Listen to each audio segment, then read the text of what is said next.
Sí. Bueno, vamos a empezar. Está un poquito... A ver, hola, hola, hola. Sí, ¿no? Como decía aquel. Sí.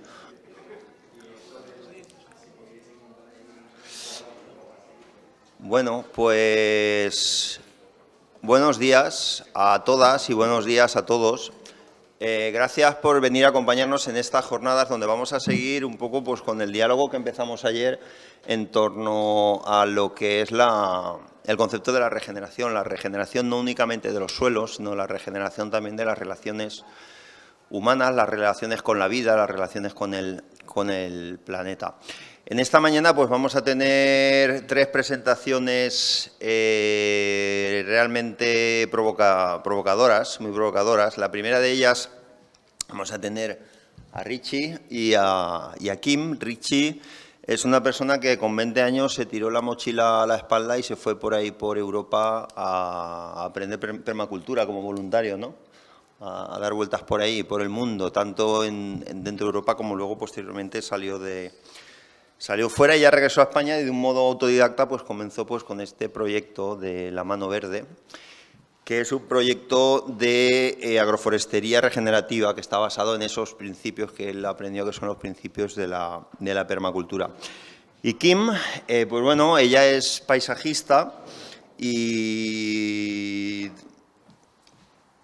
ha estudiado paisajismo y medio rural y ella se incorporó al proyecto en el año 2019, que fue el segundo año del proyecto. Le vino bien porque fue antes de la pandemia y así tenía una excusa para poder salir de casa.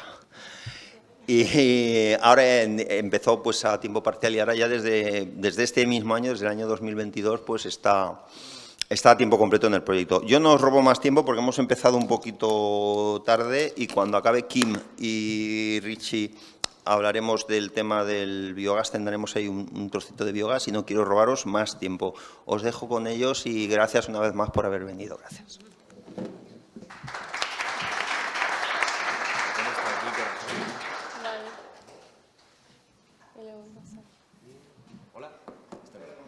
Hola. Ah, sí. Tienes simplemente que darle aquí y cuando esto esté verde, entonces ya funciona. Hola.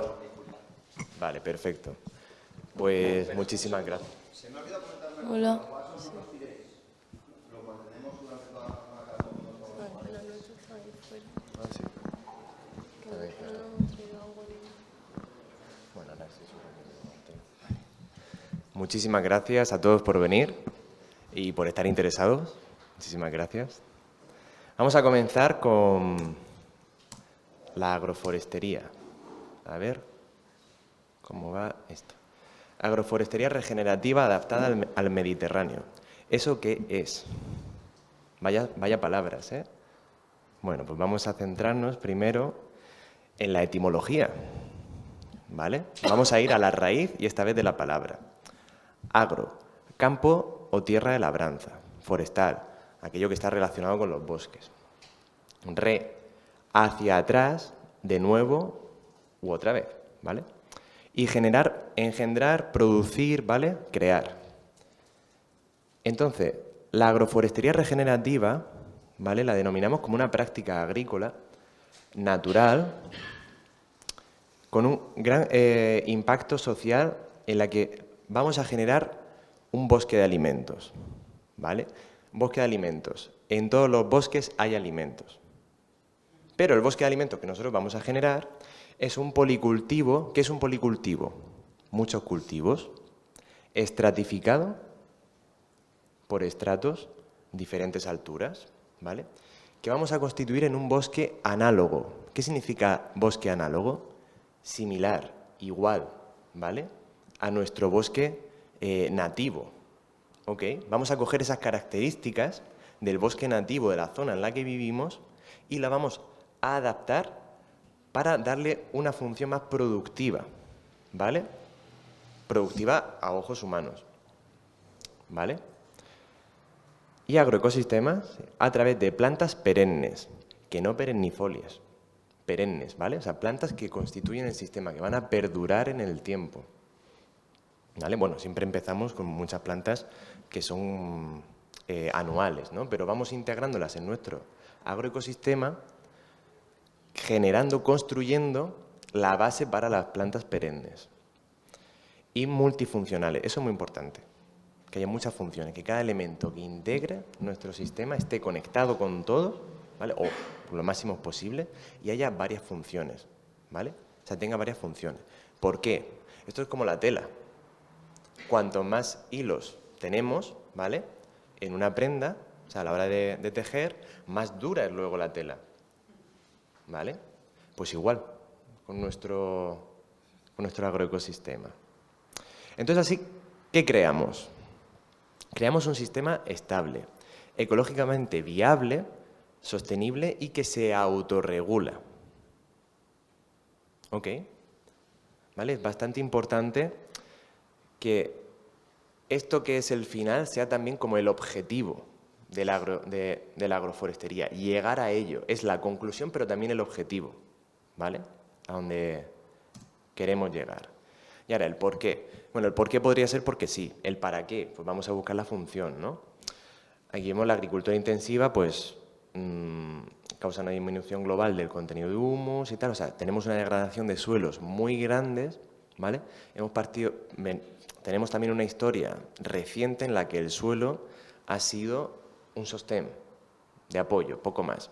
Sin embargo, vamos a hacer un bosque de alimentos, un proyecto de agroforestería funcional, o sea, perenne, sostenible a futuro. Es un proyecto muy grande. Esto es como un gran edificio. Si queremos hacer un gran edificio, ¿por dónde empezamos?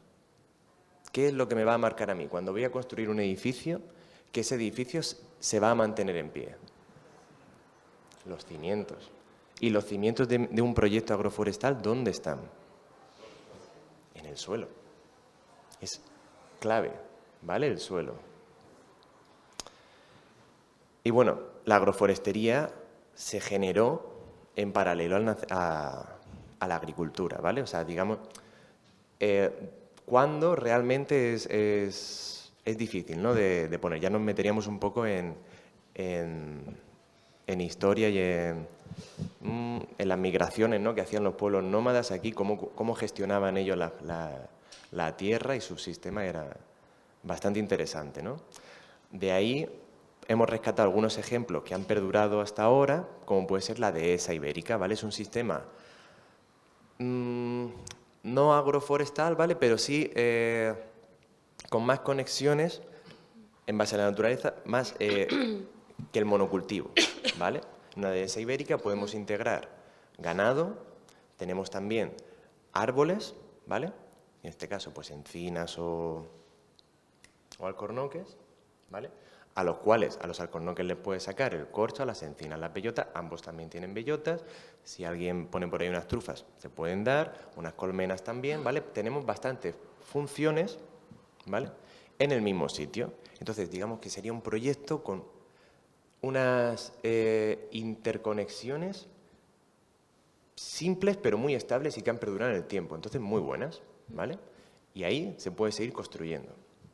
Luego tendríamos también el vergel mediterráneo, que esto es algo que yo creo que he vivido todos, ¿no?, de nuestros abuelos y tal. Mira, gracias, corazón. Y luego el bocage francés, que aquí también se da bastante, los setos, ¿vale? Los grandes olvidados. Ahora, en nuestra zona hemos suplantado muchos setos por una valla con cuadritos que te deja pasar el viento, los bichos, todo, ¿no? Lo único que no puede pasar son los bichos de 2 patas y los grandotes, ¿no? Ya está. Entonces, perdemos muchísimos beneficios al eliminar los setos, muchísimos, ¿vale? Y ahora, ¿por dónde se empieza, no? Que esta es la gran pregunta. ¿Cómo empezamos? ¿Le das tú y yo voy por aquí hablando? Bueno, vamos a desarrollar estos puntos ahora, ¿vale? Y si os parece, cualquier duda que tengáis, la anotáis, ¿vale? Y ahora cuando terminemos la presentación, abrimos un espacio y las vamos comentando. Lo primero con lo que comenzamos sería el objetivo, ¿vale? Nosotros hemos fundamentado nuestro proyecto en los principios de la permacultura. Entonces, los hemos puesto aquí también, bueno, porque es una forma, ¿no?, interesante, si se quiere hacer. Para nosotros es bastante sinónimo la agroforestería de la permacultura, pero no tiene por qué. La permacultura es un marco de diseño natural y la agroforestería estaría ahí dentro, ¿vale? Pero bueno, nos vamos a centrar primero en ver el objetivo. Vale. ¿Qué quiero obtener del campo? ¿Qué quiero conseguir? ¿Qué quiero producir? ¿Ok? Una cosa también hay que tener claro. El diseño cambia muchísimo. Entonces, a priori, o sea, cuando empiezas en el T sub 0, saber todo cómo va a ir y que no se va a mover nada, no es muy difícil, ¿no? Pero comprender todos los elementos que tú vas integrando en el diseño, comprender su función y cómo se puedes mover cuando mueves uno, qué impacto causa, te va a dar mucha resiliencia y versatilidad a futuros cambios que se produzcan en este agroecosistema, ¿vale? Pero estas preguntas hay que hacérselas. ¿Qué quiero obtener? Luego, ¿cuál va a ser mi impacto regenerativo? Esta es bastante importante porque muchas veces nos lanzamos a la agricultura o en contexto general sin saber que podemos tener un impacto con el agua de nuestra zona. Es decir, hey, que yo tengo ahí un río seco y yo puedo ayudar en un granito de arena. Bueno, otro grano, otro grano, otro grano, ¿vale? El tema de la flora y la fauna autóctona también podemos incluirlos en nuestro agroecosistema. De hecho, aquí es clave, ¿vale?, el meterlos. Bueno, este iría de la mano también. ¿Qué impacto quiero causar en mi ecosistema? Aquí podríamos hablar también del microclima. Cómo podemos nosotros variar nuestro microclima a bien o a mal, ¿vale? Cómo podemos generar un desierto, qué impacto tiene un desierto en el microclima de la zona y cómo generando bosques, qué impacto tienen los bosques en el microclima, ¿vale? Y cuando hay muchos impactos en el mismo microclima, pues cambio un poco más grande, ¿no?, en el clima, vamos así. Y ahora también, ¿de qué forma voy a incluirme o a potenciar la economía circular del lugar? Estas dos irían de la mano para hablar sobre el tema del tejido conectivo social, ¿vale? Cómo cultivamos también redes en nuestra sociedad. Cómo podemos crear un sentimiento de pertenencia y de arraigo a nuestra tierra, ¿vale? Venimos ahora pues ya, de lo contrario, ¿no?, de no saber, o sea, en cosa de 30, 50 años, lo normal ha pasado de pisar tierra todos los días a pisar asfalto y hormigón todos los días. Entonces, la diferencia es sustancial, el desarraigo es grande, ¿no? ¿Qué podemos crear nosotros para volver a tener un arraigo con la tierra? ¿Vale?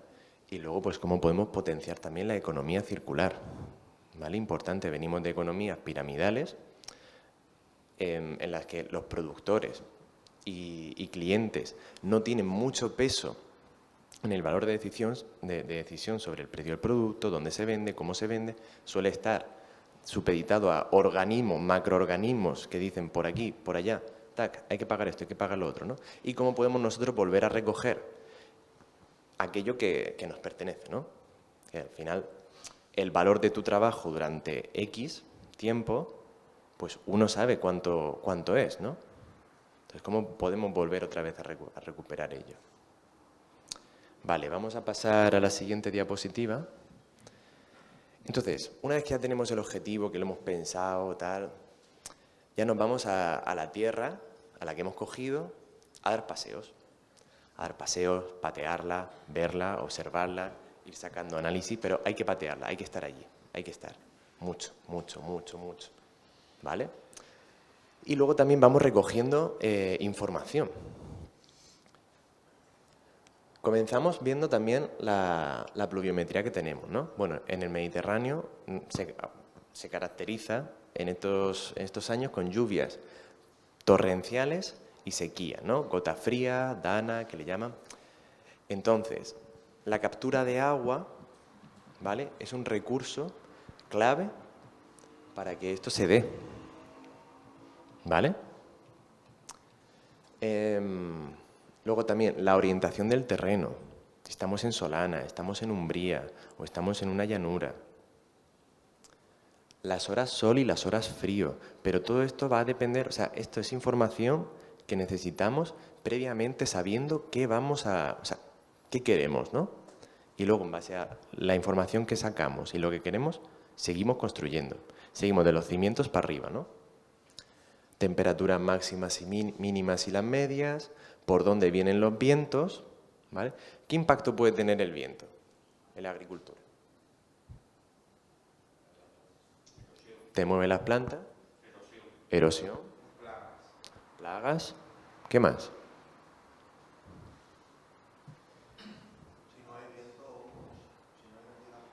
Hongos. La difusión, la anemocoria, creo que se llama. La dispersión de semillas. Sequedad, perdemos agua. A veces nos puede tirar las flores de algunos cultivos y perdemos producción. ¿Vale?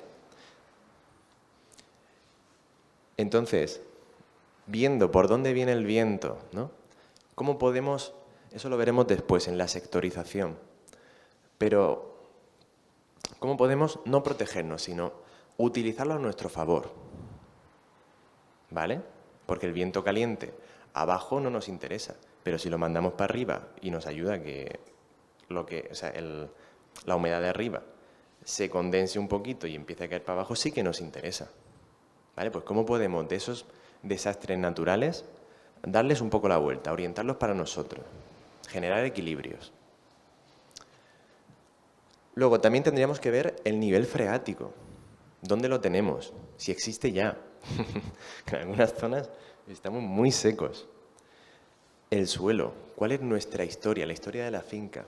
Perdón, esto va abajo. El suelo, bueno, también la historia que ha sufrido el suelo, ¿vale? Que tenemos. Si ha estado sin trabajar desde hace 30 años, si en esta finca fue un vertedero, si ahí donde yo quiero poner la huerta se utilizaba para tirar lo que quedaba de químicos y ahí hay unos metales increíbles, ¿no? Pues ir viendo todo eso, haciendo análisis de nuestra finca y sobre todo patearla, porque te lo va diciendo, lo vas viendo, ¿vale? Lo que tú puedas ver perfecto y luego pues lo que puedas llevar a analizar de maravilla. Y luego pues la historia agrícola y natural de nuestra finca y localidad.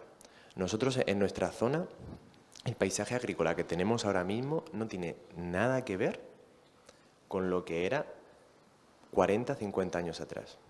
Nada. Hace 50 años en nuestra zona eran algarrobos, almendros, olivas, todo cultivo de secano, cereales y tal. Hoy día, lechugas, brócoli, pimientos, cítricos de patrones que requieren agua, no de patrones de secano, ¿vale? Entonces, conocer la historia nos da también un punto de referencia, porque el punto de referencia que tenemos ahora no va acorde a las condiciones edafoclimáticas de la zona. Eso a nivel de la localidad. Y la finca, pues lo que mencionábamos antes, ¿qué ha pasado antes en esa finca? ¿Vale? Y ahora, una vez que ya hemos recabado esta información, pasamos a desarrollar el diseño, ¿vale? Lo primero es que ya con la información que tenemos, y habiendo pateado un poquito la finca, comenzamos con la sectorización. ¿Qué es la sectorización? Bueno, vamos, lo primero, a analizar los potenciales peligros o lo que puede llegar a ser un peligro, ¿vale? Y colocar la solución o la potencial solución antes de que ocurra el peligro. El ejemplo más básico es el de la riada, ¿no? Tenemos una zona en la finca donde cuando llueve muchísimo, clima mediterráneo, lluvia torrencial, ¡bum!, cae la de Dios y nos pasa una rambla, ¿vale? Si yo me quiero hacer una casa de bioconstrucción y la pongo ahí, mal, ¿vale?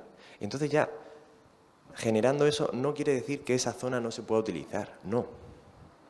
Pero la casa, el establecimiento, el taller, lo que queramos poner, o el gallinero, ¿vale?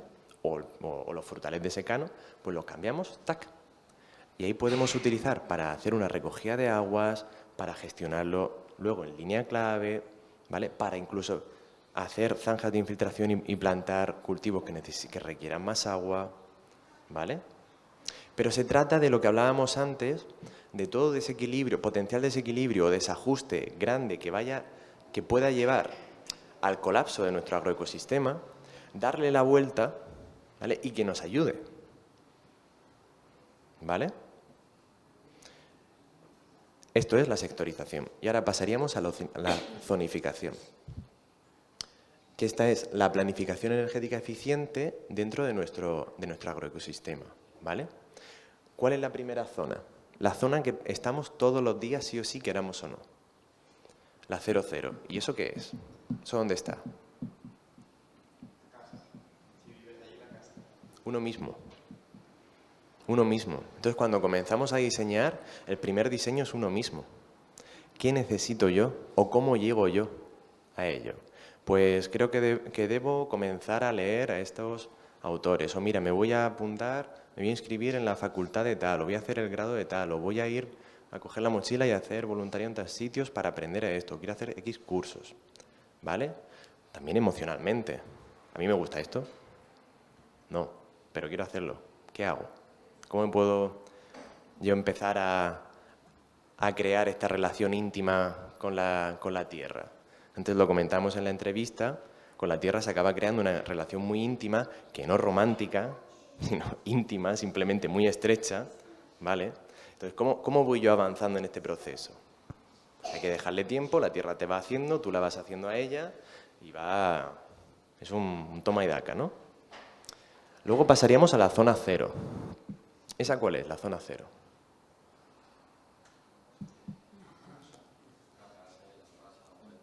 Sí, pero no la estructura física, sino las relaciones entre los que estamos en el proyecto, ¿vale? Si Pepito y Juanito no se pueden ni ver, ponenlos lejos. Y ya, que si solamente se pueden ver cuando hacen deporte o cuando tal, pues en ese momento que sí, que se acerquen, ¿no? Pero si somos varios haciendo el proyecto, pues ¿cómo lo hacemos? Y si estoy solo haciendo el proyecto y no me gusta estar solo, o necesito X, personas que vengan a ayudar, ¿cómo puedo hacerlo, no? Necesito trabajadores, voluntarios, necesito personas en práctica, ¿no? A la que enseñar o que me enseñen, ¿vale? Luego pasaríamos a la zona 1. ¿Esta cuál es? Esta la hemos dicho antes. Ha salido por ahí. Esta sí es la casa, la estructura física. Casa, si no es casa porque no vives en el proyecto, es el sitio donde vas, ¿vale? El sitio en el que más tiempo pasas. El taller o la zona de descanso, ¿vale? Luego estaríamos, voy a poner aquí, en la zona 2, que tendríamos los aledaños a la casa, ¿vale? Entonces ahí ponemos el gallinero, ponemos la huerta, ponemos aquello que rápidamente, tenemos que ir todos los días o con mucha frecuencia, ¿vale? Entonces lo vamos a poner cerca. ¿Por qué? Porque si yo estoy aquí, en la casa, voy a ponerme, ostras, se me ha olvidado cogerme lo que voy a comer hoy o lo que voy a llevar a vender al mercado. Y la zona 2, en vez de tenerla aquí, la tengo aquí, vale, me paso el tiempo en los caminos. Y camino para arriba, camino para abajo, camino para arriba, ¿no? Si lo tenemos cerca del punto de distribución, de almacenamiento o de, ¿cómo se dice?, de ensamblaje, de organización, más fácil. Se va a desarrollar más fácil. Luego pasaríamos a la zona 3, que ahí empezaríamos a crear el bosque de alimentos, sobre todo frutal, ¿vale? También otro tipo de ganado, el taller lo podemos meter tanto en la 2 como en la 3. Y luego ya pasaríamos a la zona 4, que es bosque de alimentos, pero de especies más maderables, frutos secos, ¿vale?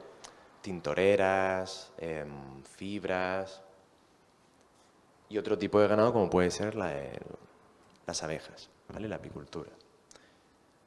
Ahora, muy importante, la zona 5 es una zona clave en los sistemas agroforestales, que es una zona en la que no se toca. Se hace una copia de nuestro medio ambiente, o sea, de nuestro bosque nativo, y no se toca. Se va a observar. A ver, cuando hay un cambio en la zona, una época de sequía, una época, lo que sea, lluvias torrenciales y tal, va a ser la zona 5 la que nos diga qué ha pasado. ¿Vale? La que luego vayamos a leer. Y también la que va a preservar que no se pierda, o sea, que no deforestemos toda nuestra zona, toda nuestra bioregión. Si vamos integrando pequeñas porciones, pequeñas o grandes, ¿vale? Porque de zona 5 hay quien recomienda dejar un 5% del proyecto, un 10%, pero depende también de la extensión del proyecto y cuál sea el objetivo.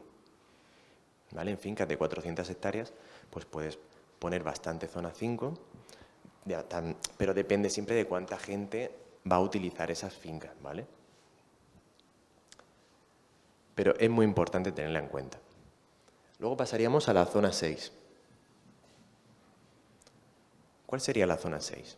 Porque ya hasta aquí llega la finca. Ya nos hemos quedado sin finca.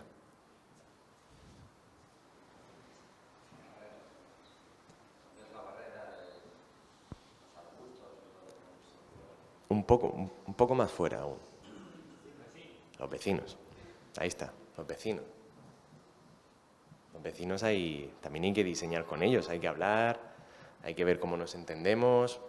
Y si no nos entendemos, tener claro que no nos entendemos, pero hay que tener cosas claras con los vecinos, ¿no? Hasta lo que no está claro hay que tenerlo claro. Y también con nuestra mancomunidad, con nuestra localidad. ¿Qué impacto tenemos nosotros? ¿Vale? En nuestra localidad. Luego pasaríamos a la zona 7. Y la zona 7 ya sería nuestra bioregión. ¿Vale? Ahora, pues las regiones que tenemos se han hecho pues históricamente de otra forma. Mira, un dato, nosotros donde vivimos, nuestra frontera con Murcia se llama La Raya. Y básicamente fue eso, un trazo, tac, hasta aquí he llegado. Pero no va supeditada a la realidad de recursos y climática de la zona. Entonces, claro, nuestra política de agua no puede ser la misma al lado, o sea, de nosotros que estamos en secano con la que está al lado, o sea, con las localidades que están en la Vega del Segura. Por ende, nuestra conciencia para el agua será seguramente diferente que las personas que vivan allí. Entonces, los recursos a los que accedemos de forma más cercana serán diferentes también a los de las otras personas, ¿no? Vale. Luego pasamos a la siguiente diapositiva.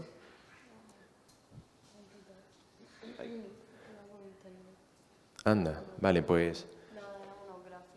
Sí, aquí había unos gráficos, pero bueno. Una vez que ya tenemos el objetivo, sectorización, zonificación, pasamos al diseño hidrológico, ¿vale? A cosechar agua. El agua tanto la cosechamos como la volvemos a cultivar, pero hay que empezar siempre cosechando, poniendo la mano para ponerla en la tierra, poniendo la mano y a la tierra, ¿no? Entonces, comenzamos creando un sistema que recoja y almacene el agua, ¿no? No se la echamos al vecino, y al vecino, y al vecino, y al vecino, y acaba en el mar. No. La integramos en la tierra. ¿Vale? Entonces, ¿qué podemos hacer para ello? Pues un diseño en línea clave, en keyline, zanjas de infiltración o swales que se llama, una densidad de plantación muy alta y también cultivar el suelo. ¿Vale? Aparte de utilizar los caminos. Todo el agua que con el camino no vamos a coger, pues recogerla, ¿vale? En las zonas cercanas. El cultivo del suelo. El ejemplo más gráfico es la esponja debajo de la ducha. ¿Vale? Cuando tenemos un suelo poroso, ponemos una esponja, ¿no? Hacemos la imagen en nuestra mente de poner una esponja debajo de la alcachofa de la ducha. Abrimos la alcachofa, ¡bum!, se llena la esponja, ¿y qué pasa con el exceso? Que se cae. ¿Y eso en nuestra tierra a dónde va? al acuífero. Y si nosotros nos hacemos un pocico, ¿vale? Y estamos infiltrando más agua de la que sacamos, lo primero es que tenemos ya conciencia de cómo está el nivel freático. Si lo vemos a 20 metros y el año siguiente está a 40, ¡uy! Algo de cambiar. Porque creo que le he liado, o le he liado yo, o ha pinchado el vecino y se ha hecho una piscina olímpica, ¿no? A ver qué ha pasado. Pero ya nos da conciencia. Si vemos que está a 20 metros y el año siguiente 10 metros, ¡ostras! Un poco más para arriba, ¡coño! Luego, ese manantial que estaba ahí al fondo de la finca, de repente empieza a manar agua. ¡Vaya! Y encima estoy yo sacando agua. Pero hacemos un ciclo del agua que es para arriba, para abajo, para arriba, para abajo, para arriba, para abajo. ¿Vale? Perdemos poca agua porque metemos más agua de la que se va. ¿Vale? Entonces, para hacer el diseño, pues básico tenemos que tener en cuenta las precipitaciones de la zona y la orografía del terreno, ¿vale? El relieve que tenemos. Y luego para hacerlo, una vez que lo vamos a implantar, los costes, los beneficios y... O sea, estos son 3 variables que van de la mano, costes, beneficios y tiempo. Si tenemos recurso económico para hacerlo. Si no tenemos, pues podemos invertir mucho tiempo, ¿vale? ¿Que queremos llegar a ese beneficio? Pues nos interesa más invertir tiempo, invertir economía, ¿vale? O sea, dinero. Pero son 3 variables que van de la mano, van juntas. Y ahora, una vez que ya tenemos el diseño hidrológico, ¿no? Ahora voy a citar a un hombre, a Albert y a Robert de Permacultura de las Islas Pitiusas, que ellos nos comentaron que cuando queremos hacer agricultura hay que plantar un bosque para hacer agricultura, ¿vale? O sea, primero tenemos que plantar los recursos para luego comenzar ya a hacer agricultura. Podemos hacerlo de la mano, se puede plantar de la mano, pero lo hemos puesto diferenciado para ver la importancia de ello, ¿vale? Entonces, como recursos podemos encontrar abonos verdes, los árboles de apoyo, fijadores de nitrógeno, acumuladores dinámicos, el seto, el gran olvidado, el seto, por lo menos en nuestra zona, integrar especies autóctonas y tal. ¿Qué obtenemos con los recursos? Bueno, aquí hemos puesto una serie de beneficios, un suelo vivo, alta disponibilidad y ciclo cerrado de nutrientes. Entonces, imaginar, de una tierra que llegamos, que tiene el suelo yermo, que tenemos que estar aportándole todo el rato desde fuera para hacer agricultura. Si pasamos a que la tierra con la que comenzamos ya a cultivar nuestras especies objetivo, ¿vale? Las especies a las que le queremos sacar un rendimiento agrícola. Tenemos un suelo vivo con alta disponibilidad de nutrientes y los ciclos cerrados o semicerrados, es mucho más fácil. ¿Vale? No quiere decir que no trabajemos, sino que es más fácil. ¿Vale? Aparte, si ya tenemos también fauna auxiliar y un control biológico bastante equilibrado o más avanzado en el tiempo, ya más cerca de estos equilibrios que se van generando con el paso de los años. También tenemos generadores de biomasa o de mulching. Ya no tenemos que estar comprando paja cada 2x3 a los cereales que sigan de Albacete, sino los podemos sacar nosotros de ahí.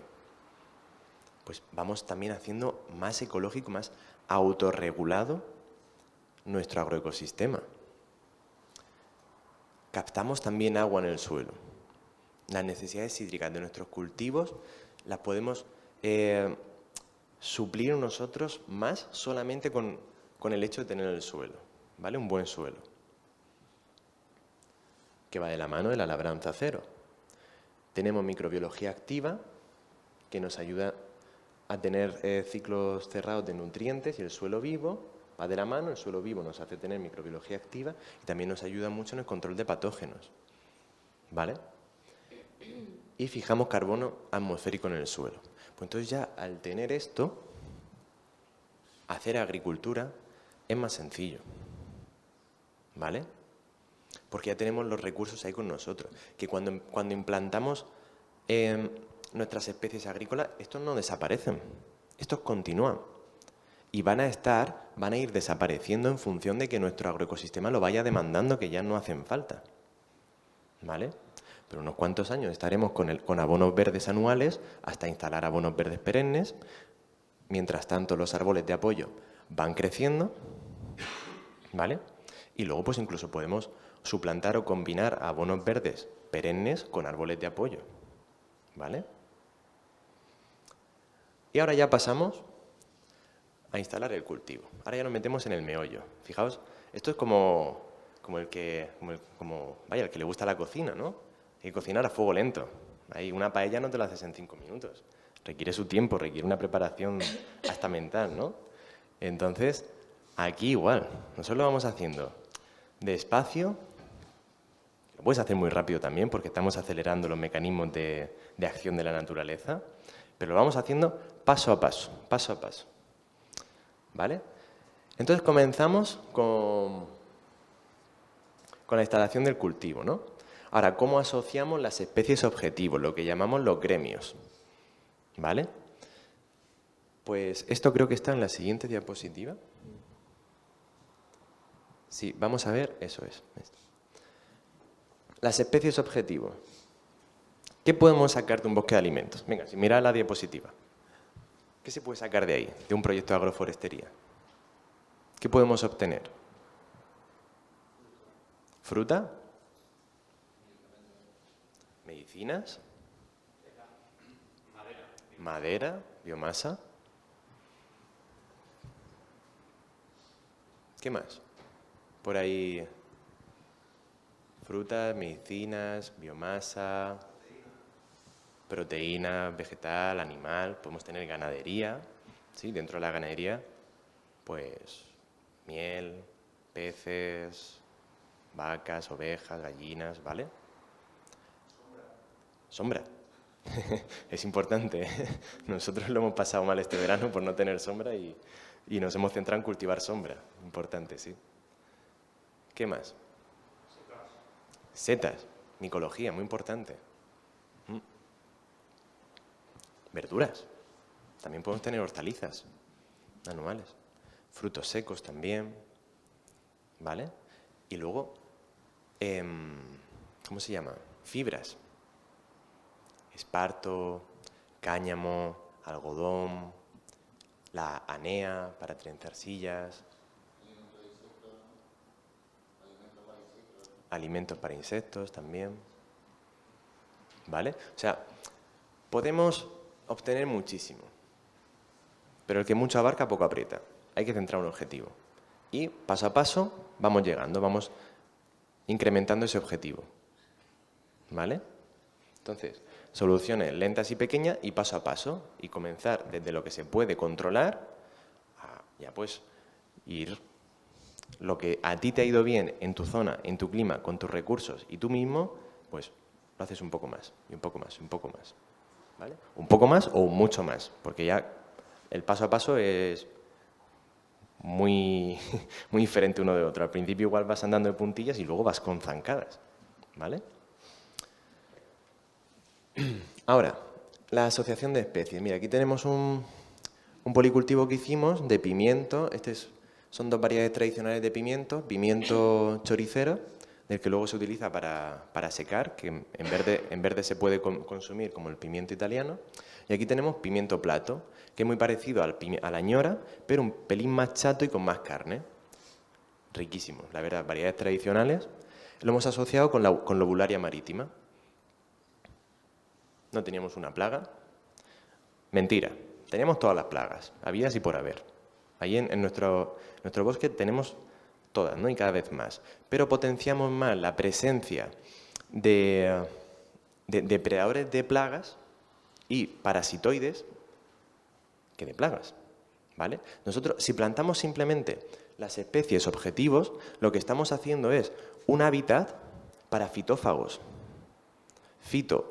Planta, fagia, comer. O sea, para organismos micro, macro, que coman plantas. Entonces, no nos interesa hacer eso para sacar una producción agrícola, porque vamos a tener que estar todo el rato detrás del error, ¿no?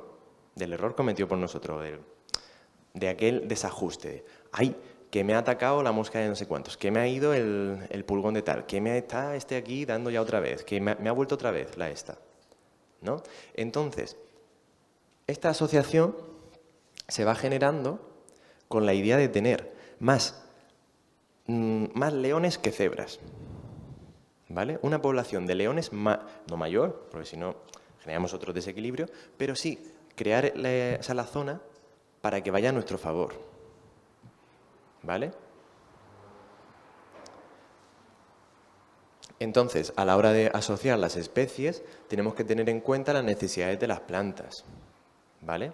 Si ponemos un cultivo que requiere muchas horas sol debajo o al lado de cultivos perennifolios que emiten mucha sombra, vamos a tener problemas. También tenemos que tener en cuenta la morfología de las plantas y la alelopatía de las raíces también, para ver qué conexiones se hacen, ¿vale? Por ejemplo, también con las raíces podemos integrar fijadores de nitrógeno. Nosotros luego lo veremos más, pero aquí justo tenemos fijadores de nitrógeno. Y aquí, esto es una zanja de infiltración donde hemos regenerado con muchas flores, aquí en el montículo, ¿no? Y también con muchas especies fijadoras de nitrógeno. Entonces, cuando vamos haciendo las podas, un nitrógeno se va fijando. Cuando viene la riada, porque esto está en pendiente nuestro terreno, pues por aquí se almacena, tac, y entonces pasa hacia acá el nitrógeno.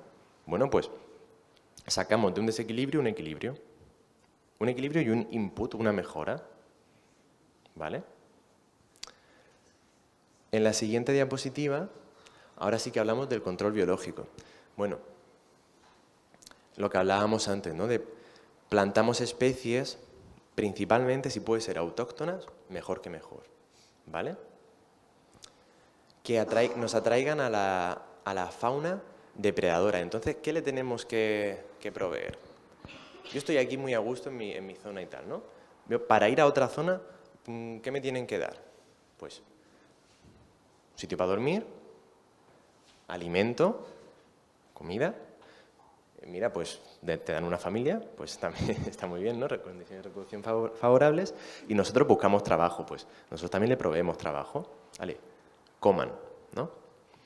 Entonces, esto sobre todo para los depredadores, para las especies depredadoras, ¿vale? Como puede ser la mariquita con el pulgón.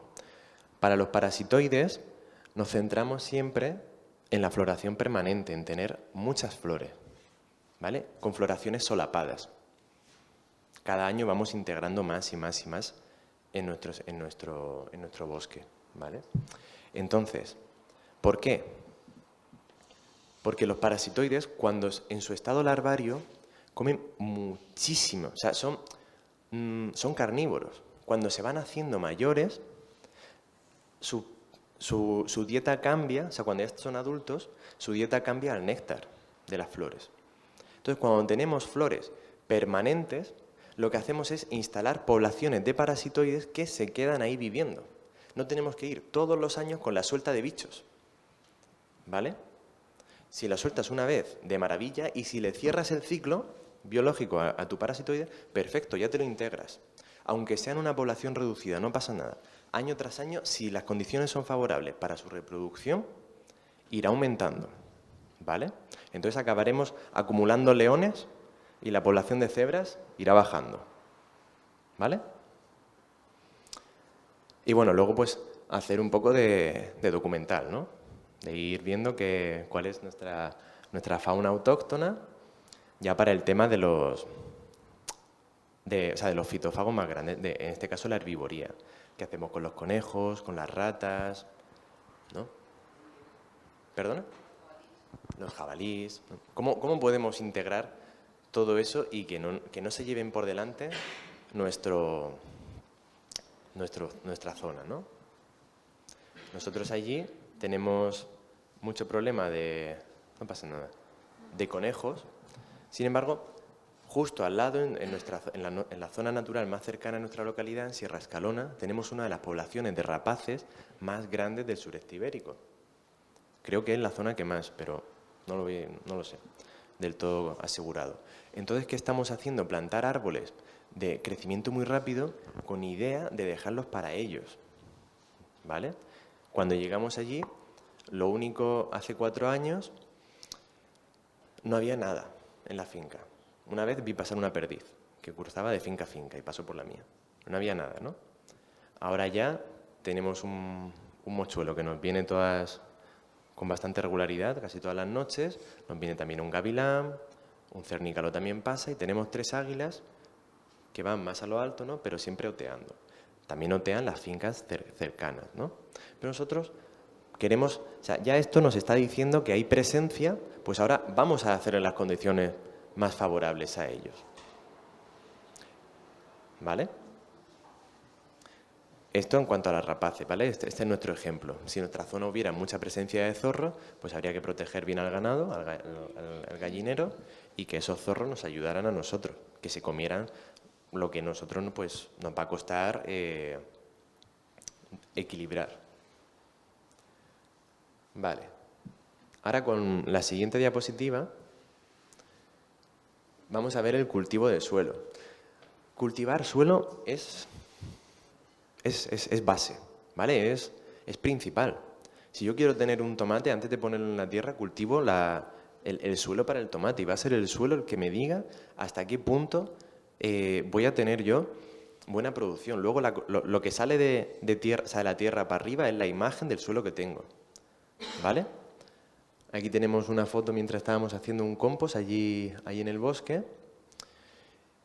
Y bueno, a la hora de cultivar el suelo, pues comenzaremos analizando qué tipo de suelo tenemos, ¿vale? En el T-0, en cuanto cogemos la finca, pues buscamos la textura, el pH, la cantidad de materia orgánica que hay, la fauna, en este caso microfauna, ¿no?, presente que hay, cómo está de vivo el suelo, ¿vale? La compactación, si tenemos suela de labor, ¿vale? Todo ello es bastante importante. La cantidad de metales pesados, si los hay, todo eso, ¿no? Y vamos orientando nuestra práctica a la creación de humus permanente, ¿vale? Con la labranza cero. Se tarda mucho, pero nos ponemos con ello, ¿vale?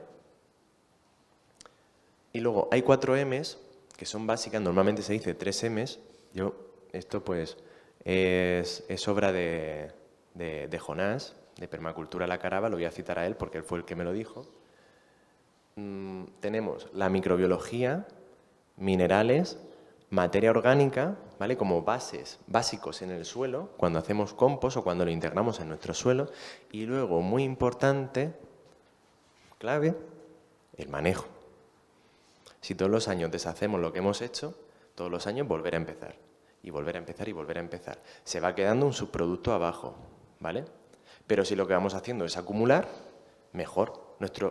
Ya no va a ser un subproducto de nuestra labor, no. Va a ser la directriz de nuestra función, ¿vale? La fertilidad de la tierra va a ir hacia arriba. Perfecto. Entonces luego la integración de abonos verdes, cultivo de apoyo y tal, va a ser menor. O sea, ya vamos a tener un suelo que va a rezumar vida, ¿vale? ¿Qué quiere decir que rezume vida? Pues muchísimo. O sea, un humus activo con muchos ácidos fúlvicos, húmicos, fitohormonas de crecimiento, minerales activos y tal, o sea, disponibles para nuestro cultivo, ¿vale?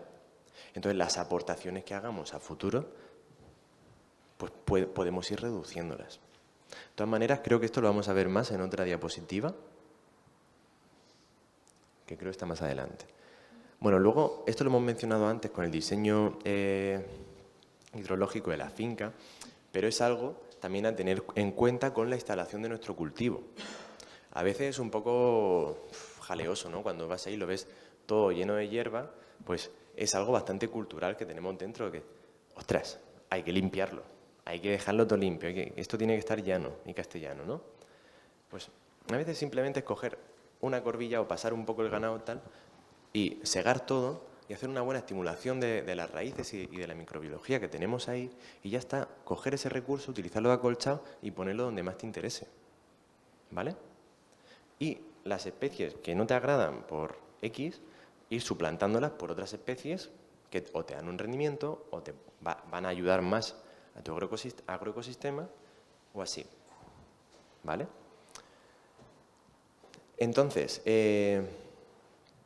¿por qué hablo de esto? Porque muchas veces tener el suelo lleno de hierba ayuda bastante también a cosechar agua. Y hay que ver, ¿no?, esos tiempos también. ¿Cómo vamos de tiempo? Vale, vamos a poner un poco el turbo, que nos hemos andado. Entonces, el diseño hidrológico, lo que hablábamos antes, el acolchado como forma también de laboreo. Cuando se dice labranza cero, no es que no se labre, no. Se labra muchísimo, no se ara la tierra, no se voltea, o sea, no superponemos horizontes por debajo del subsuelo arriba y los de arriba por debajo, pero hay una labranza natural, ¿vale? O sea, se labra muchísimo, todos los días y con presencia de agua accionamos esta labranza. Entonces, hay que tener en cuenta también la suela de labor, si tenemos escorrentía no solamente superficial, sino también por debajo, ¿vale? Para incluir con algunas especies que tengan unas raíces no tan fuertes, pues otras especies con raíces más fuertes y que tengan buena capacidad de asociación micorrícica para disgregar la roca, ¿vale? Para ir soltándola. Luego, estanques y las balsas naturales son muy importantes, que una balsa cuanto más se asemeje a una laguna, a un lago, más beneficios ecosistémicos vamos a generar y a tener nosotros, ¿vale? Y luego lo que hemos comentado al principio, la regeneración de acuíferos, hacer un pozo para riego sostenible, de verdad, ¿vale? Un pozo regenerativo. Bueno, esto lo comentamos antes, el tema de la esponja bajo la ducha. Y muy importante cuando hacemos con el tema de la cosecha de agua, que predomine nuestro cultivo de secano. Que el cultivo de secano predomine, ¿vale? El cultivo de secano va siempre en función de la pluviometría de la zona. No es lo mismo un cultivo de secano en Asturias que aquí, ¿vale? Luego, la nutrición vegetal. Aquí nos vamos al principio, bueno, nuestro objetivo, vamos a empezar aquí, sería generar estos nutrientes, ¿vale? Ponerlos aptos para las plantas, ¿vale? Que sean biodisponibles y integrarlos aquí, que no se nos vayan tantos, ¿vale? Poder darle una buena vuelta a los nutrientes, ¿vale? Entonces, ¿para ello qué es necesario? Microbiología. También para que una planta no se sature y no coma de más, ¿vale? Entonces, reduciendo el estrés hídrico, teniendo una microbiología muy activa, las necesidades del cultivo van a ir más acordes con lo que el cultivo necesita en determinado momento, en la floración, en el crecimiento, ¿vale? O en la germinación. Al principio, para instalar nuestro cultivo, pues sí que nos podemos apoyar, incluso muchos de estos insumos nos van a venir durante muchísimos años, ¿vale?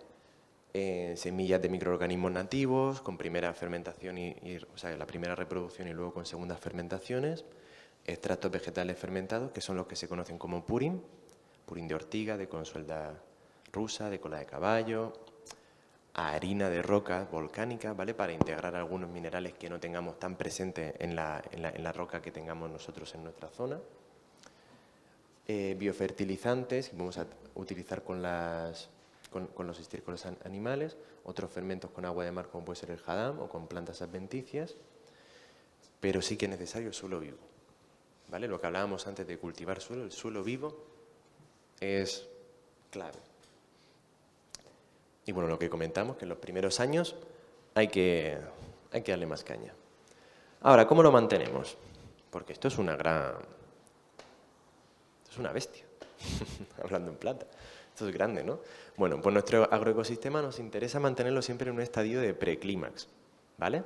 El bosque se va generando, empezamos de un pastizal, luego colonizan arbustos con árboles pioneros, luego pasan a otro tipo, ¿vale? De árboles un poco más grandes y ya empieza en un estado de senescencia. Cuando entramos en el estado de senescencia, la necesidad reproductiva del bosque no es tanta, ¿vale? Siempre se conservan algunos ejemplares, sí, pero las transacciones energéticas, o sea, las interconexiones energéticas, quiero decir, entre las especies que lo componen, ¿vale? Van disminuyendo. Nos interesa tenerlo en nuestra zona 5, pero en nuestra zona productiva nos interesa el paso de antes, ¿vale? Que esté en el preclímax. ¿Y eso cómo llegamos a ello? ¿Cómo le aportamos una energía extra al bosque? Sobre todo con la poda de las especies objetivo, ¿vale? Perdón, de las especies de apoyo. Aquí hay una errata. ¿Vale? Las especies objetivo también, pero las especies de apoyo son motores de crecimiento, ¿vale?, del sistema. Hay que estar como si fuera en el coche o sea, la palanca de cambio, ¿no? O sea, metiendo marchas. Pues cuando quiero que vaya todo mucho más rápido, meter más hormonas de crecimiento en el suelo, tac, tac, tac, tac. Hay que podar muchísimo y sin miramientos. Entonces es bueno poner especies con las que no tengan mucha relación, ¿no? Que no te... Nosotros nos pasó, por ejemplo, con el algarrobo, que nos comentaron integrarlo como especie de apoyo, pero pues le tenemos más cariño, entonces metimos otras que hay que coger con pinzas, que es la leucaena leucocéfala, ¿vale? La tala también, o sea, la tala y el tumba y tala de algunas especies. Vale, bueno, aquí está puesto, y poda más fuerte de las especies de apoyo, entonces sí, ambas son buenas. Y la reposición de marras, ¿vale? Pero siempre con idea de tener la fotosíntesis como el motor que va a impulsar el crecimiento de nuestro sistema, ¿vale? No, teniendo un suelo vivo y con una alta biodisponibilidad de nutrientes y una microbiología activa, ya no es que este le quita nutrientes a este, no, sino la luz. O sea, nutrientes hay, muchísimos, pero muchísimos con un suelo vivo. Pero lo que necesitamos es luz para que se haga fotosíntesis, ¿vale? Entonces, bueno, vamos a centrar nuestras labores en eso, en que nuestro agroecosistema siga siendo joven. Y luego, una vez que ya tenemos todo nuestro bosque plantado, nuestro proyecto, ¿qué hacemos? Pues, economía circular, para nosotros es también cultivar lo que comentábamos antes, un tejido social que sea resiliente, que sea sano también para nosotros. Entonces, la venta de productos en nuestra finca o en nuestra localidad, a kilómetro cero, hace reducir mucho la huella de carbono. ¿Qué pasa? Al principio es difícil, porque no hay estructuras para ello. Bueno, hay en algunas zonas y tal, y verlas, ver cómo lo hacen, te dan ideas para ti poder hacerlo. Pero al eliminar intermediarios, ¿vale?, el precio de nuestros productos puede ser, de productos de muy alta calidad, puede ser asequible para personas que no puedan acceder a un precio tan alto, ¿vale? Reduciendo intermediarios y vendiendo productos a kilómetro cero, que ya digo que es difícil al principio, pero bueno, todo es ir creando estructuras. Entonces eso nos ayuda también a aumentar el poder adquisitivo medio de la localidad, ¿vale? Cuanto más proyectos se sumen a esto, mejor. ¿Qué quiere decir esto? Que si al que tiene la finca le está yendo bien, bien, los que están alrededor que comparten eso, también le va a ir bien. En cuanto a salud, en cuanto si inviertes en salud, inviertes menos en medicinas, ¿vale? Entonces, aumentamos la riqueza también local. Y el establecimiento de precios, ¿quién lo establece? Nosotros, o sea, productores y clientes. Entonces, este precio es más estable, no estamos esperando a ver qué dicen en Bruselas este año, si cómo va el pimiento o cómo va la naranja, o a ver lo que dicen los de la cooperativa de la zona, sino nosotros decimos, pues yo valoro así mi trabajo. Entonces podemos supeditarlo a la realidad económica, socioeconómica local, ¿vale? Y por supuesto, esto se puede recrear en todas las zonas del mundo que se quiera, ¿vale? Entonces también hacemos un mercado más flexible para entrar y para salir, ¿vale? Y para elaborar productos con más calidad y artesanos. Bueno, aquí un ejemplo, pues el agricultor le vende al sastre, el sastre le vende al panadero, al final es el cuento de los 50 euros, que van andando de uno para otro, uno para otro, uno para otro, y te vuelven a ti otra vez al cabo del día, ¿vale? ¿Qué genera esto? Pues unas relaciones de cuidado y fraternidad más sanas. Al menos cuando alguien te la lía hay un responsable, ¿vale? Con las grandes empresas no hay responsable, hay una hoja de quejas, ¿no?, que puedes rellenar. Y ahí se queda la responsabilidad. ¿Qué impacto tiene? Pues aquí entraríamos con las R's: reciclar, reusar, reutilizar, regenerar, ¿vale? Coger todos los subproductos que se generan de la economía circular y volver a meterlos. Ya nos vamos a ver, bueno, los beneficios. Aquí se nos corta un poquito. ¿Qué sería? Es la regeneración de la flora y la fauna autóctona. Entonces, ¿qué beneficios tenemos nosotros con la agroforestería? Como decíamos antes, estos son los beneficios, pero a la misma vez los objetivos, ¿vale? Son tan importantes como que los vamos a disfrutar como que queremos conseguirlos. Termorregulamos el microclima de nuestra zona. Aumento del nivel freático, bueno, y en cuanto al microclima, a veces depende de la extensión, también pluviometría. Fijamos carbono atmosférico en el suelo, adaptamos cultivos, podemos ir adaptando con el tiempo cultivos al secano, labranza natural, ciclos cerrados de nutrición vegetal e insumos agrícolas, una mayor calidad y salud en los productos que estamos cultivando, ciclos cerrados también en las cadenas alimenticias de las plagas, o sea, de los insectos. Plaga es un término económico, ¿vale? Eso también hay que tenerlo en cuenta, no botánico. Recuperamos semillas de hortalizas y variedades de árboles tradicionales, bosques terapéuticos y medicinales, y incrementamos la economía local y social a kilómetro cero. Bueno, y aquí pues rápidamente cogemos 5 minutos, vemos las fotos, ¿vale? Y finiquitamos la presentación. Vale, vamos a ver la experiencia de nuestra finca, ¿vale? El bosque. La cogimos en verano de 2018 y, bueno, pues había sido un monocultivo de lechuga y melón químico durante 10 años. Los 3 últimos se dejó de cultivar melón porque apareció cuscuta, ¿vale? Que allí se le llama cáncer. Es una hierba parasitaria, parasita al melón y acaba con los cultivos. En febrero de 2020, justo en el confinamiento, comenzamos con las labores de la finca. La extensión son 2 hectáreas, en total 2 hectáreas un poco, pero comenzamos con 2.700 metros cuadrados, de los cuales hemos comenzado, de esos 2.700 metros, con 700 metros y también una implantación de seto de 150 metros cuadrados más o así, que es el seto frontal. En noviembre de 2022 vamos a hacer una ampliación de 300 metros cuadrados. Y aquí vamos a instalar un sistema agroforestal sucesional en base a la agricultura sintrópica, donde nos vamos a centrar en el limonero como árbol objetivo, ¿no? Pero orientado al secano estricto. Entonces, ¿por qué teniendo 2 hectáreas nos hemos cogido 1.700 y luego 700? ¿Por qué vamos así tan paso a paso? Para poder controlar lo que vamos experimentando y poder replicarlo luego, ¿vale? En 700 metros hemos hecho una barbaridad de experimentos, ¿vale? Y ahora ya hemos visto lo que funciona bien. Ya no experimentos, sino adaptaciones también, ¿vale?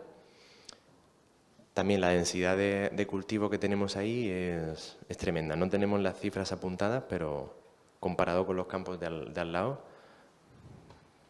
una barbaridad. Ahora mismo no lo tengo en cabeza. Ahora vamos a pasar a ver unas fotos de antes y después de la finca. Al principio empezó Richie solo a trabajar en la finca, fue a partir de 2018, 2019, y ya luego me uní yo y este año ya estamos los dos fijos ahí trabajando y hemos querido compartir con vosotros unas fotos para que veáis el cambio. Nosotros lo hemos visto también con las fotos porque no nos habíamos parado a mirar y así como, wow. Así que nada, y ya terminamos. Bueno, esto es en 2013. Estos son los 2.700 metros cuadrados por aquí y por acá. Y esto es un antiguo aljibe. Aquí fue en 2020. 2019, 2020. No, perdón, no, esto fue en 2020, en el invierno. Pusimos las calles, ¿vale? Como tenemos vientos fuertes, pues las hicimos de forma semicircular para ir parando. Esto es este año, ¿vale? En cosa de... No, esto fue ayer, la foto. Sí, vale, pues esto ha sido en cosa de un año y medio. Año y medio, no llega a 2 años aún. Vale. Esto fue en diciembre del año pasado. Son la misma zona. La foto está en el mismo sitio. Esto, la diferencia es un año, ¿vale? También, el uso que hacemos ahora del riego, en verano hemos estado regando una vez a la semana. Pues no teníamos más agua. Bueno, el cultivo hortícola 2 veces, todo lo demás una vez a la semana. Esto era un ejemplo para ver ahí un poco la diversidad de las abejas, los bichos que habían. Son fotos tomadas en diferentes tiempos, pero simplemente para que vierais un poco la fauna auxiliar ahí en el cardo. Es bastante precioso. Esto fue en junio de este año. Aquí tenemos una papaya, tenemos por aquí sorgo ya creciendo poquito, otra papaya por aquí también, un ciruelo ya no se ve apenas, un guayabo por ahí. El palo, Sí, bueno, y aquí la referencia no es sobre todo este palo con la casa de murciélagos que tenemos ahí, que ahora en la siguiente diapositiva pues nos hace como de referencia, ¿no? Cómo va creciendo todo. Esta es la zona que más humedad recoge de nuestro bosque, entonces ahí hemos implantado los cultivos que más humedad requieren. Esa foto es de ayer. Esta foto también, la implantación fue en mayo-junio, con las tomateras y tal, en las calles. Y ahora la siguiente foto, pues es de ayer, ¿no? De todo el suelo cubierto siempre. Aquí tenemos las camas de cultivo en medio. Entonces aquí tenemos línea de arbustos y árboles, ¿vale? Aquí camas de cultivo. Entre medias tenemos árboles de apoyo y también arbustos de apoyo. Y otra vez, ¿vale? Aquí más árboles, con arbustos de apoyo, camas de cultivo, tac, así. Donde están las plataneras es también la zona de más agua, camas de cultivo. Bueno, aquí como veíamos, ¿no? Aquí tenemos un ciruelo, platanera, papayas aquí detrás, en la cama de cultivo anterior, de trichia viscosa, aquí más plataneras, ahí tenemos sorgo. Aquí la cama de cultivo en el centro, pasillo por aquí, pasillo por allá, y aquí citronela, aquí tenemos el albaricoque, tenemos un ciruelo, aquí albaricoque, Spartium junceum, otra platanera, y así vamos haciendo la disposición del bosque. Bueno, muchas flores, como hemos comentado antes, cada año tenemos más, y muchísimas gracias por vuestra atención.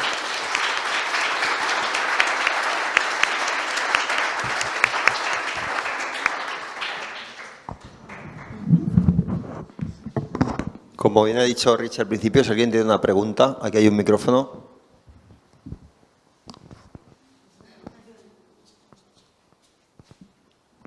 Hola.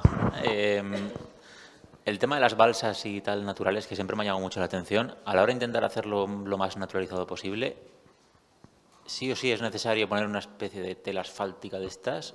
¿O con arcillas y cosas se consigue mantener un agua constante en ese tipo de balsas?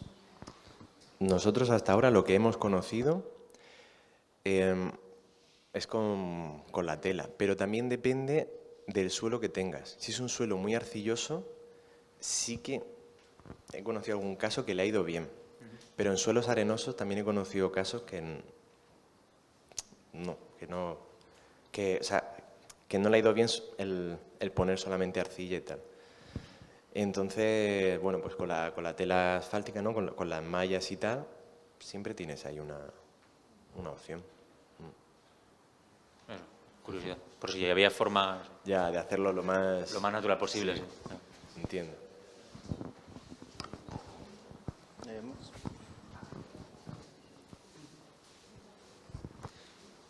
Hola.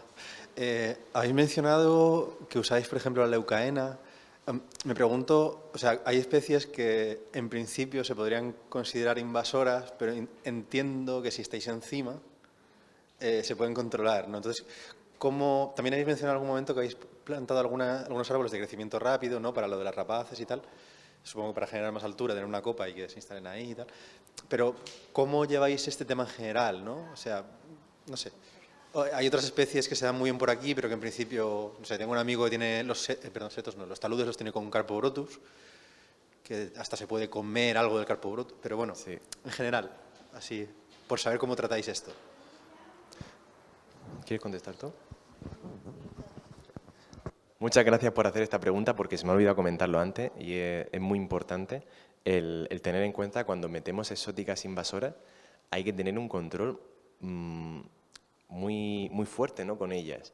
Entonces, por ejemplo, la leucaena, si la plantas y la olvidas, se te llena todo, ¿vale? Igual que otro tipo de acacias y tal. Entonces, nosotros lo plantamos con la idea de cuánta biomasa podemos sacar de ella, ¿no? Si en 10 años hemos sacado 3 toneladas de carbono y lo hemos fijado en el suelo, genial. Con toda la activación micorrítica que hemos hecho, de maravilla. Pero a futuros en el bosque, ¿vale? Los árboles, entonces, ¿qué hacemos? Tenerlos como palos. En cuanto echan alguna hojita, fum, fum, fum, fum, para abajo. Y otra vez, fum, fum, fum, le vas dejando la copa a tu altura y para abajo, para abajo, para abajo, para abajo. Es, ¿vale? Con esa idea, ¿no? De que no dejarlas semillar. Con el tema de árboles de crecimiento rápido, los ponemos antes de que crezcan nuestras especies autóctonas. Entonces, por ejemplo, tenemos plantado un almez, un latonero, creo que le decís aquí, almez, el Celtis australis, ¿vale? Va con su tiempo, va paso a paso, paso a paso, paso a paso, pero antes los beneficios de los árboles emergentes, ¿vale? Del estrato emergente, los vamos a recoger con la paulonia híbrida, la paulonia tormentosa, que no se puede, que no semilla bien, no se reproduce por semilla esta variedad que hemos cogido con facilidad. Entonces, en 3 o 4 años ya tenemos los beneficios que nos va a hacer el almez en cosa de 20 o 25. Pero sí, hay que llevar cuidado con las especies exóticas invasoras. Muchas gracias por la pregunta, porque se me había olvidado comentarlo y es muy importante. Gracias. ¿Alguien más?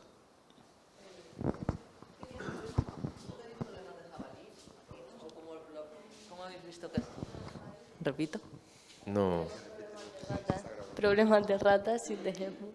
Vale, pero animales grandes como jabalís, ¿no conocéis algún caso, no el vuestro, pero alguno que haya tenido que ver cómo solucionar los agujeros que hacen en el suelo? Nosotros no sé. Yo sí conozco un caso, la persona integró mastines,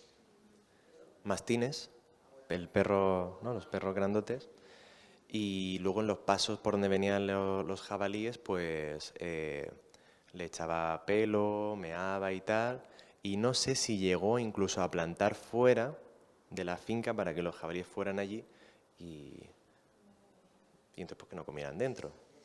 Multifactorial. Sí. Muchos factores al final. Sí. Muy bien, pues un segundo. Hola. ¿Se puede hacer una zonificación en base a la escala de la tierra que tienes? Es decir, porque llegar hasta la zona 7 hay que tener hectáreas. Si hablamos de metros cuadrados, ¿cómo se puede? Bueno, ¿se ha pensado como una relación que se puede hacer entre unos y otros? Perdona, o sea, ¿te refieres a Pues, es decir, cuánto se necesita de mínimo para hacer, exactamente, para hacer sí. la zonificación, ¿no? Exactamente. Vale, la zona 6 y la zona 7, tanto la zona 00 como la zona 0, zona 6 y zona 7, da igual el tipo de tierra. O sea, la extensión de la tierra. Ahora ya, cuando vamos a integrar la zona 5, es muy aconsejable hacer islas de vegetación o una gran isla, ¿no? Pero ¿qué pasa? Que no siempre tenemos la tierra. Nosotros, en el espacio que hemos cogido, con el diseño que hicimos, pues lo teníamos un poco complicado. Entonces, esa zona 5, ¿no? Mira, nosotros tenemos 2.700 metros, ¿vale? Se le pueden dejar 200 metros, 300 metros. Con 2.700 incluso vas apañado, o sea, va bien. 5.000 metros cuadrados, muy bien. Pero también depende de qué carga ganadera se quiera meter. Hay muchos factores ahí como para poder decirte que X, ¿no? O sea, que con esto ya lo tienes, ¿no? 4 hectáreas va muy bien, pero es que es muy relativo, ¿vale? ¿Cómo? Terrateniente. Sí.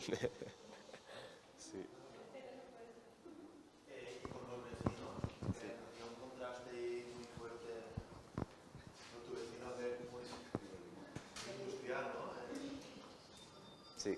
¿Puedes comentar un poco la relación, sí. Con el vecino de los limones, la verdad es de maravilla. El hombre... ¿Cómo, perdona? No, él, bueno, va con la mochilica, entonces desde que empezamos nosotros, pues de espaldas, con la mochila, momento que no venga viento, de maravilla, la verdad. Sí, sí, no, sí que tenemos otro vecino que sí que lo hace, hemos intentado hablar con él algunas veces, pero es que está en la transición a ecológico, se supone que echa todo productos ecológicos, pero a veces ahí huele, hay un olor ahí que nos parece muy ecológico, ¿no? Pero mira, una de las medidas que nosotros, porque la principal medida que se toma siempre es el seto, ¿no? La barrera defensiva, pum. A veces se pueden tomar otro tipo de medidas que acerquen, ¿no? Pues, oye, vamos a hacer un curso de insumos o de agricultura ecológica, ¿no? Pues, te invito, ven para acá. Igual te dice que no, pero también se puede empezar a generar, ¿no? Esa forma de relación con los vecinos. Es siempre un terreno a cultivar, importante. Sí. Sí. Nosotros la verdad es que de momento pues, nos dejan hacer bien y con unos vecinos muy bien y con otros pues menos bien, de aquella manera, ¿no? Bueno, yo ya preguntando si alguien quiere hacer una... Bueno, de todas maneras, luego cuando me pilléis, bueno, o sea, a nosotros, a saltarnos a todas las preguntas que tengáis, ¿vale? Y yo quisiera saber si hay alguna solución para algún depredador de caracoles, porque es que sí. No sé qué hacer con ellos. Sí.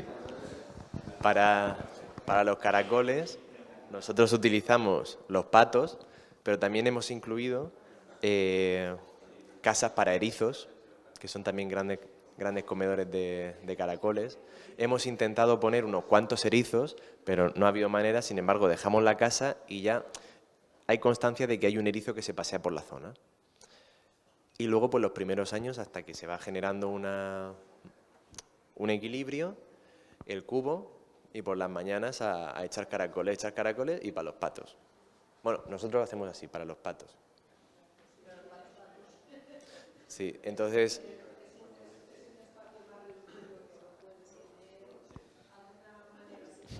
Como dice ese compañero, a comer también. No, o sea, nosotros también podemos ser controladores de plagas, ¿sí? Bueno, gracias Richie, gracias Kim. Vamos avanzando en la mañana y vamos a parar ahora un cuartito de hora, 20 minutos, nos tomamos un café, nos despejamos y cuando entremos, José nos dará una pequeña visión muy cortita sobre el tema del biogás, que realmente pues es algo en lo que nosotras mismas estamos ahora mismo aprendiendo. Y enseguida estaremos con David González de Sustrayac. Venga, en 20 minutitos estamos aquí. Gracias.